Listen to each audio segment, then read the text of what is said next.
catering and the special events and so on and so forth. It's just not capable of doing that. And I was thinking last night, even though I don't attend, we have events like karaoke, there's trivia. I think last night was bingo, is that true? You know, and those were all events that would go away. Now, I could sit here and say it doesn't bother me because obviously karaoke is not my strong suit. I can guarantee you that. If you've ever heard me try to sing in church, it would be, people move away from me. But those are things that we have people, that I have friends that never miss karaoke, never miss trivia night, and so on and so forth. Those are things we'd have to say, we're sorry, but we can't do those. And I don't think that's fair to the membership to take those things away. So realistically, in my opinion, to offer what our members want, closing Legends and only keeping Stonehenge as our only restaurant, is not the way we want to go, my opinion. Any other comments? Yep, just, That's okay. go ahead, Jeannie, yeah. I've already spoken. We'll fight over it. I'm ready. Okay. Well, first of all, I do not support closing any restaurant. I support maintaining our current operations as they are. But here's where I made part company with the rest of you. I reached the point where I would accept exploring another consultant study. No, well, it's actually part of this, Jeannie, but I'll defer if you, because the alternative here is it reads, accept the losses and keep Legends open pending a consultant study. Well, interesting wording. None of us are going to accept the losses at the current level. But the second part of that, keep Legends open pending a consultant study. I'm ready to pursue that. And the reason I am is we being the board and staff, have spent a ton of time and made a lot of decisions trying to make this work better.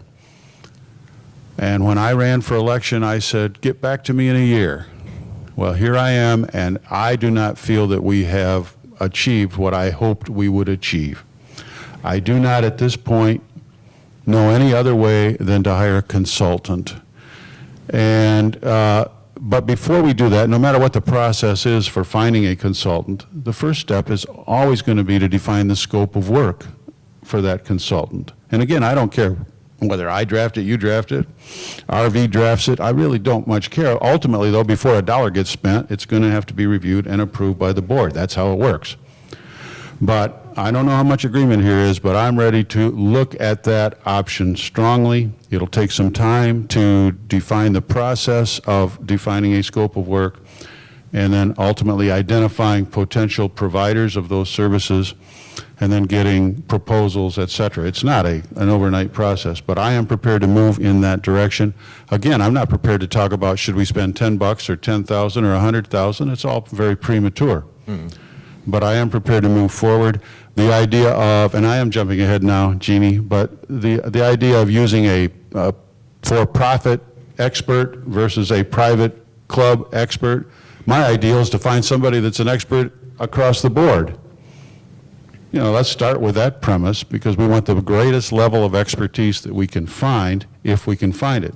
So one step at a time. But if there's no support for that, so be it. But I'm on record as being willing to pursue the idea. Okay.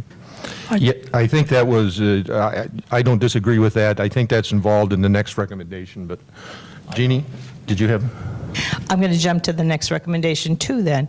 Well, how about if I read the next recommendation first? But let me finish with this particular one. I just want to clarify that when we get to the point that we feel we have recovered from this problem, that we need to be aware as a community that food and beverage is an amenity. It is not a private industry. It is not ever going to be a for-profit center. We've been here for 48 years, and we have never had a for-profit center. This group is not going to make that change in 1 year's time or 3 years' time or whatever.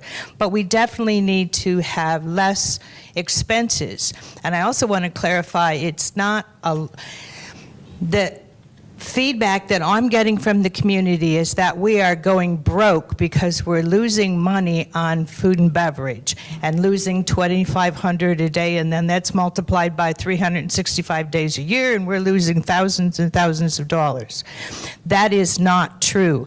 It is an amenity like the swimming pools, like miniature golf, like the golf that we play. It is an anticipation when you move here that you pay for the amenities. That's why we pay dues. Your dues for food and beverage in 2017 was $6.45 a month. I've come from private clubs. We pay $200 a month for food, whether you eat or not. And then if you eat that much, fine. To pay $6.45 a month instead of $200 is a major difference. This year we are paying $4.96 a month. That's not astronomical. And the money that people are understanding that we are losing is reimbursed by dues. So I'm not sure how many people are aware how long you've lived here. I've been here since 2004. We were $11 million in debt. It was shabby, the signs were in bad shape, the entire community looked like we were going out of business. In the last 7 years, all of that has changed, and I give Bob Weber credit for that. You tell me one thing that has happened in this community that he is not accountable for. There is nothing that happens in Fairfield Glade that he's not responsible for, that he's not in control of. I don't want that job. It would be very difficult to accomplish. So keep that in mind when you're criticizing him for the food and beverage. And I'm not necessarily, I've heard the word Bob is God. That is not true. He's a very good general manager. I've seen the other general managers have been here because I've been around for about 26 years as a visitor. We have a very nice community in very good shape, and people want to come here, and it's because of our general manager and the board and the members and what you have done to improve this community. Thank you. John?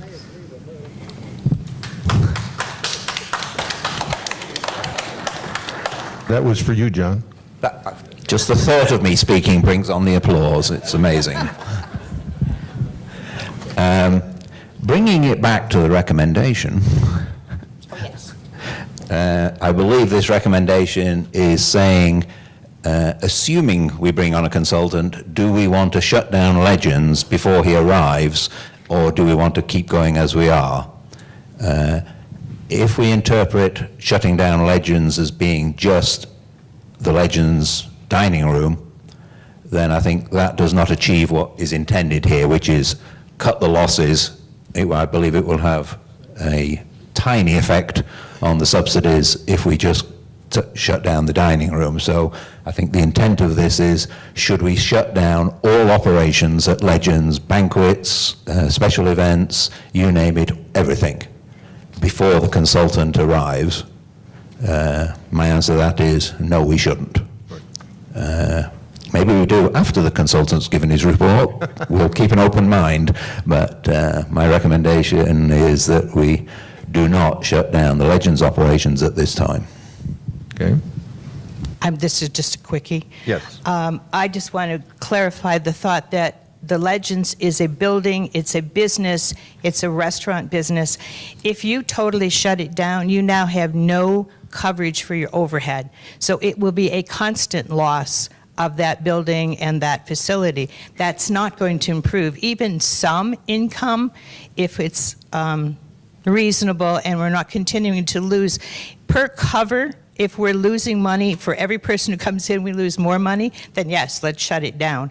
But if what we're doing with our banquets and our other events is supporting the building, then shutting it down would put us further in as a loss, not a gain. Okay, thank you. Any other comments? Okay, I'm going to combine the next two recommendations together, and because I think we've already talked somewhat about this, we carried over into the next one, because I agree with John. The last recommendation was whether we should shut down Legends or not. The next two recommendations says retain a private industry commercial restaurant consultant to spend the time necessary to study the Legends/Fireside operations from top to bottom. Member expectations are not to be considered. Residents' Voice recommends not starting with any preconceptions on what the members want. Have the consultant survey the members. Going on, the next is the entire process would be managed by an ad hoc food and beverage executive level resident food and beverage committee working with the Financial Advisory Committee. RV recommends that this committee would identify the consultant, manage the consulting process, but would report to the board member with the most business experience. Any comments? I got comments. Thank you, Ralph. You can tell Ralph only has a week left on the board. Well, I've got notes. First of all, excuse me. The first part of the recommendation is a private industry, a commercial restaurant consultant with no preconceptions. Survey members, what have you. You do realize that most, in Crossville right now, take a sidetrack for a minute. In Crossville right now, you have only one complete functioning restaurant that does 3 meals a day on that thing, and that's Cracker Barrel on here. Vegas Steakhouse is the next closest thing, which does lunches and suppers. Ruby Tuesdays, which does the lunches and suppers. Every other place falls under my category of a diner, drive-in, and dive on that. I mean, and that's how it is here in the town. And why is that? It's because all of these larger companies that operate in Cookeville have done surveys here, and none of these surveys pinpoint Crossville as a place to go on here. And they've got better consultants than some of the ones that we've tried to hire and everything. They know pretty much what they're doing, and they're definitely a for-profit operation. And the main reasons why they say no, and I know Bob has talked to a couple of them personally, is that there's a wide demographic spread here in the area. Restaurants like to focus. Like Cracker Barrel, you see where they are. They're right on the highway. They focus on the highway traffic, and they focus on people that just want to be a quick in and out type of thing. Out here, there isn't a big demographic. I mean, and not only is it not big, it's wide. I mean, there's high income, there's low income, there's middle income. There's younger folks, and there's older folks, which means they want different kinds of foods at different times. It's also here where certain meals are more important than other meals. Like myself and my wife, very seldom do I ever go out at lunch or supper. Breakfast that's our high point of the day, breakfast.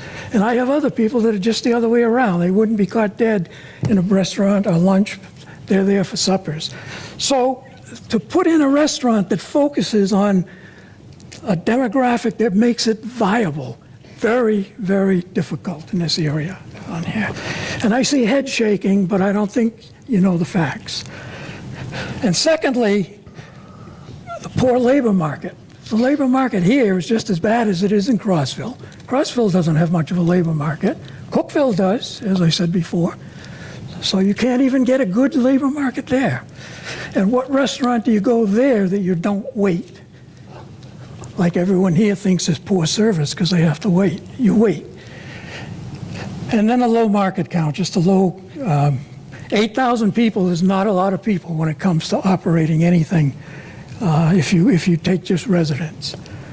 So when you say retain a private industry restaurant consultant with no preconceptions, there's all kinds of them. They've looked at this area inside and out. It's not viable on that thing. Have a consultant survey the members. the members are only the members are part of it, but they also have to interpret what it is our guests and visitors want also, because that's another main reason why we have these facilities on here.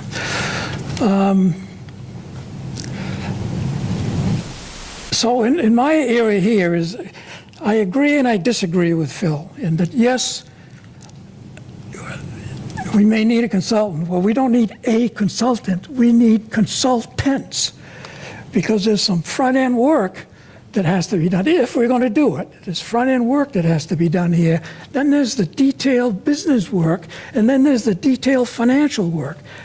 Very few consultants, unless it's a specialized group, a large group, do that full array of things. So I'm not convinced we can do it without more than one.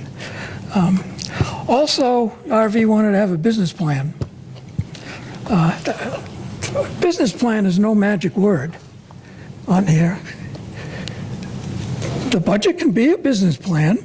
Matter of fact, the budget should be a one-year business plan. Now, granted, our budget doesn't have all of the mechanics of a business plan. I mean, a better part of a business plan is some words to go with the numbers. I mean, you get numbers up there, but you really need all the philosophies and the words that tell you we've assumed this, this, this, and this, and as a result of that, here's the numbers on here. Now, so verbiage is important in the budget. If our budget was proper, that would be a one-year operational business plan. There's also multi-year business plans where you've got the whole array, where you're looking out 2, 3, 4, 5 years. You know, in the military, they have a saying, you've probably all heard it, that no military plan will be valid after the first shot is fired on that thing. And that means, and you know what all that means, you get a shot at you, boss says go forward and you go back. So the same thing is true with budgets and business plans. No budget or business plan survives the very first dollar that's spent. Because what happens then is somebody quits, the main guy leaves, this, that, and things revive, they move as you go through the year. So you can't look at the dollar as just being fixed over the course of the year. So you want a business plan, we can give you a business plan, but on January 2nd, something might have moved a little bit on that thing. And then hire a food and service director for a commercial restaurant. I think based on all the things I just said, I don't think that's going to be possible. It might be when we look around. I won't dismiss it entirely, but that food service director is more than a restaurant, as we said many, many times ago. So doing these two together, if I look at it, I'd be willing to look at the consultant, as Phil suggests, but I'm not too keen that it would ever give us any results that are much different than what we have. And also the development of our budgets in a little more detail, a little more words, that's important. I agree with that. And a business plan for a segment there's different levels of business plans, so we could do something. So in bottom line, I do and I don't support these questions, I guess is the way to say it at the moment, without a whole lot more information. But It's a good job you won't be at the meeting. pardon? It's a good job you won't be at the next board meeting then. Well, I wish I were, because I really would like to have my claws in on some of these things a little deeper. But We accept visitors. I will leave. I want to listen to more discussion before I say which way I. Okay. Any other discussion? Yes. Jean. I would like to just kind of summarize. What I hear is requesting a business plan, a food service director, a consultant. What I hear more than anything else is this is a frustration, and we share that frustration. If we have a problem and we want to fix it, and I think that the whole membership wants to fix that problem, and I think we need to work together. I have heard suggestions of local resident people giving us advice who have managed restaurants, and while that could be very valuable to us, and I'm not against that, or a committee of food and beverage to help assist. We have an ad hoc committee with some of our capital, which we'll be talking about later on today, but to have an ad hoc committee with the restaurant to just assist with advice and suggestions.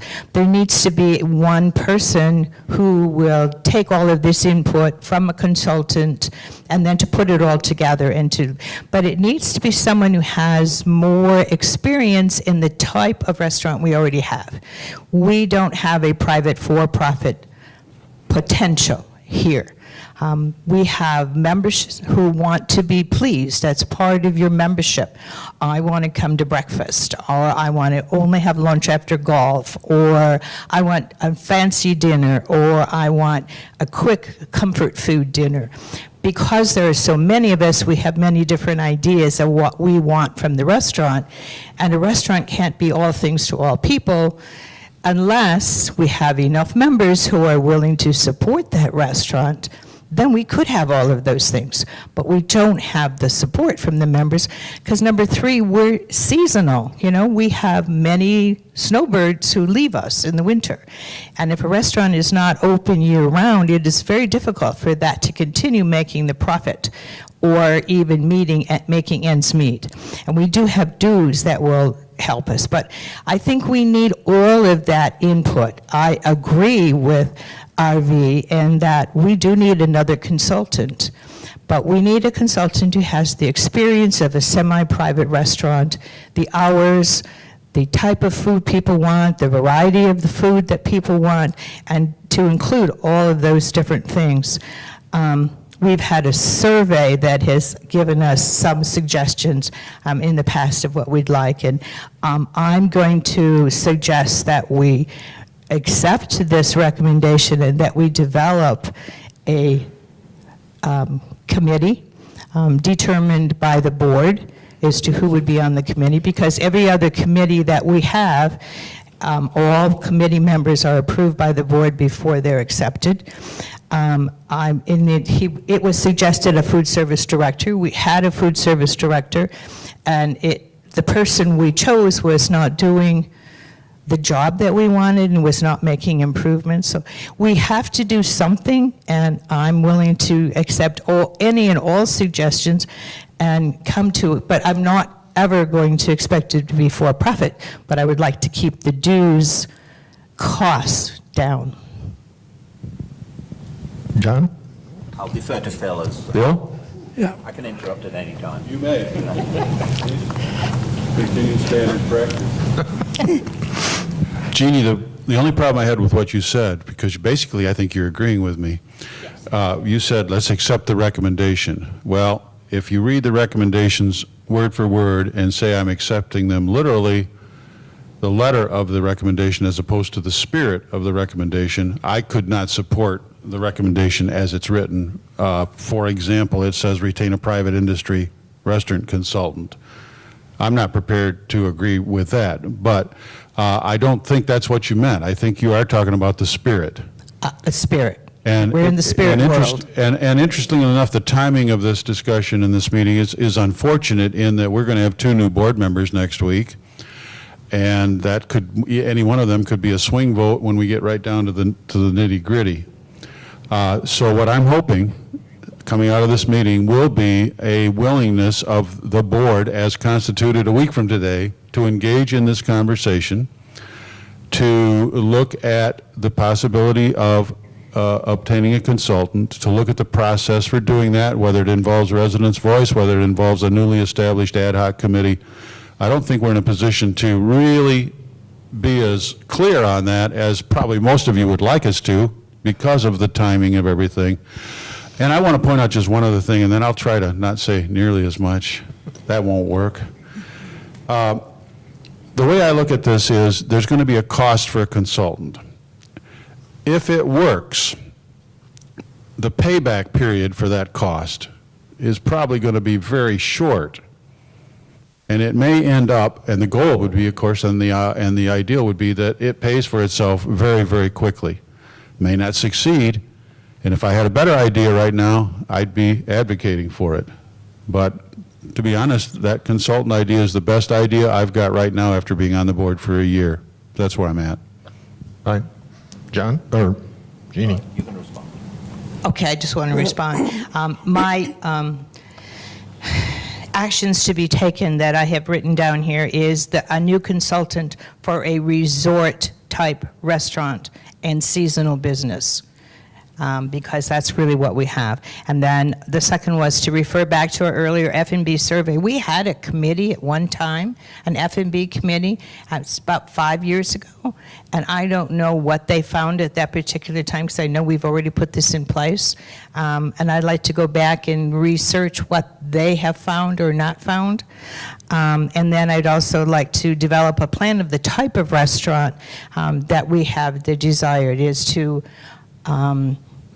Stonehenge is kind of a sports theme, and I know we used to have a sassafras, which everyone absolutely loved. It was just wonderful.